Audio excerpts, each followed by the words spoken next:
আকাশের ডানামেলা এক নারী, সুনিতা উইলিয়ামস, এক অসাধারণ নারী যিনি মহাকাশের বুকে নিজের স্বপ্নকে বাস্তবে রূপ দিয়েছেন।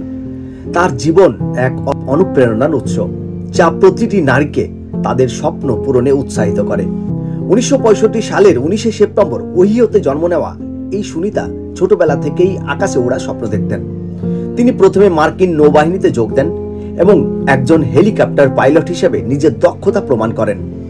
কিন্তু তার স্বপ্ন ছিল আরো বড়, আরো উচ্চতায় পৌঁছানোর। নাসার মহাকাশচারী হিসেবে নির্বাচিত হওয়ার পর সুনিতা তার স্বপ্ন পূরণের পথে আরো এক ধাপ এগিয়ে যান। তিনি আন্তর্জাতিক মহাকাশ স্টেশনে ISS দীর্ঘ সময় কাটিয়েছেন এবং মহাকাশে হাঁটারও রেকর্ড গড়েছেন। তার সাহস, দৃঢ়তা এবং পরিশ্রম প্রতিটি নারীর জন্য এক উজ্জ্বল দৃষ্টান্ত। সুনিতা উইলিয়ামসের জীবন আমাদের শেখায় যে স্বপ্ন যদি সত্যি হয় তাহলে কোনো বাধা অতিক্রম করা অসম্ভব নয়। তিনি প্রমাণ করেছেন নারীরাও মহাকাশের মতো কঠিন ক্ষেত্রে সফল হতে পারেন। তার এই সাফল্য বিশ্ব জুড়ে নারীদের মনে নতুন আশার সঞ্চার করেছে। সুনিতা উইলিয়ামসের কিছু উল্লেখযোগ্য কৃতিত্ব: মহাকাশে 322 দিনেরও বেশি সময় কাটিয়েছেন সুনিতা উইলিয়ামস। মহাকাশে 7টি স্পেস ওয়াক করেছেন, যা মহিলাদের মধ্যে একটি রেকর্ড গড়েছে। আন্তর্জাতিক মহাকাশ স্টেশনের কমান্ডার হিসেবে দায়িত্ব পালন করেছেন সুনিতা উইলিয়ামস।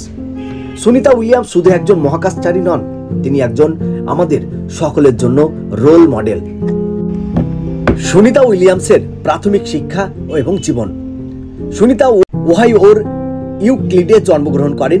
তার পিতা দীপক পান্ডে একজন ভারতীয় আমেরিকান স্নায়ুতন্ত্রবিদ এবং মাতা উরসুলিন বনি পান্ডে, যিনি ম্যাসাচুসেটসের ফ্যালমাউথে বসবাস করেন। তিনি 3 সন্তানের মধ্যে তিনি হলেন সবার ছোট। তার ভাই জে থমাস 4 বছরের বড় এবং তার বোন দিনা আনাদ 3 বছরের বড়। সুনিতার পিতা পরিবার ভারতের গুজরাটের বাসিন্দা। সুনিতা 1983 সালের নিডহাম হাই স্কুল থেকে স্নাতক হন। তিনি 1987 সালে ইউনাইটেড স্টেটস নেভাল একাডেমি থেকে ভৌত বিজ্ঞানে ব্যাচেলর অফ সায়েন্স ডিগ্রি এবং 1995 সালে ফ্লোরিডা ইনস্টিটিউট অফ টেকনোলজি থেকে ইঞ্জিনিয়ারিং ম্যানেজমেন্টের স্নাতকোত্তর ডিগ্রি লাভ করেন। নাসার কর্মজীবন। জুন 1998 নাসা কর্তৃক বিবেচিত হয়ে উইলিয়ামস আগস্ট 1998 তার প্রশিক্ষণ শুরু করেন।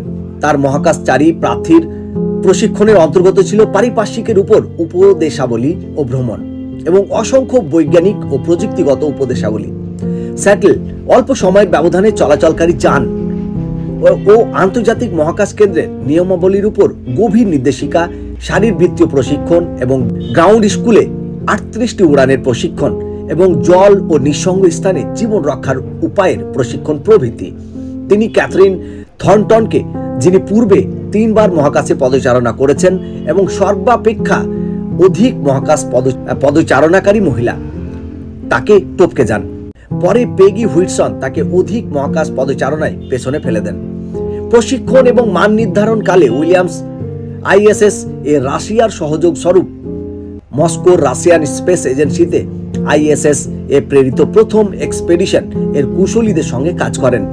এক্সপেডিশন 1 প্রত্যাবর্তনের পর উইলিয়ামসন রোবোটিক্স শাখায় ISS রোবোটিক্স আর্ম এবং তার সঙ্গে সম্পর্কযুক্ত স্পেশাল পাপার্স ডেক্সটার্স ম্যানিপুলেটের উপর কাজ করেন।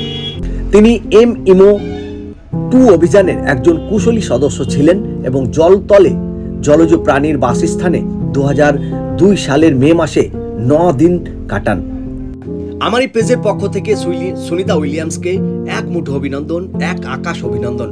আপনি ভালো থাকবেন, সুস্থ থাকবেন। আপনি শুধু আমাদের অনুপ্রেরণা নয়, আপনি আমাদের পুরো বিশ্বের প্রত্যেকটি নারীর কাছে, প্রত্যেকটি মানুষের কাছে একজন আদর্শ, একজন মহান।